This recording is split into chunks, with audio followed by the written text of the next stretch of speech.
ಮಾಧ್ಯಮದ ಸ್ನೇಹಿತರಿಗೆಲ್ಲ ನಮಸ್ಕಾರ.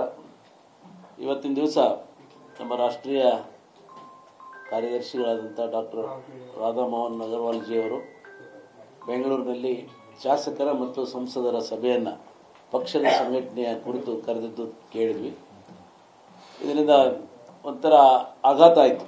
ಯಾಕೆ ಅಂತ ಹೇಳಿದರೆ, ಕೇವಲ ಇದು ಪಾರ್ಟಿ ಮೀಟಿಂಗ್ ಕರೆದಿದ್ದಾರೋ ಅಥವಾ ಶಾಸಕಾಂಗ ಸಭೆ ಕರೆದಿದ್ದಾರೋ ಅನ್ನೋದು ಒಂದು ಕ್ವಶನ್ ಮಾರ್ಕ್ ಆಯಿತು. ಅದ್ರ ಜೊತೆಗೆ ಈಗೇನು 65 ಜನರ ಶಾಸಕರು ಸಭೆ ಕರೆದಿದ್ದಾರೆ, ಇನ್ನು 148 ಜನ ಸ್ವತಂತ್ರ ಅಭ್ಯರ್ಥಿಗಳನ್ನು, ಮಾಜಿ ಶಾಸಕರುಗಳನ್ನು, ಮಾಜಿ ಸಚಿವರುಗಳನ್ನು ಕೂಡ ಬಿಟ್ಟು ಕರೆದಿರೋದು ಬಹಳ ಒಂದು ದುರಂತ.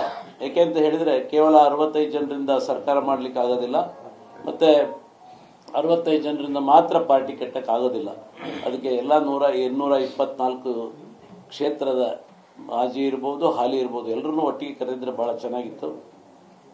ಆ ನಿಟ್ಟಿನಲ್ಲಿ ನಮ್ಮ ಅನಿಸಿಕೆಗಳನ್ನು ಹೇಳಲಿಕ್ಕೆ ನಮಗೆ ಅವಕಾಶ ವಂಚಿತರನ್ನಾಗಿ ಮಾಡಿದ್ದಾರೆ.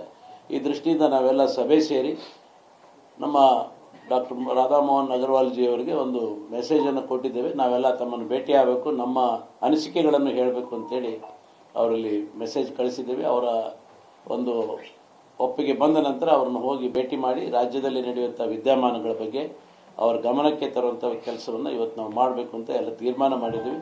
ಇದು ಭಾಳ ತುರ್ತು ಕರೆಯಾಗಿದೆ.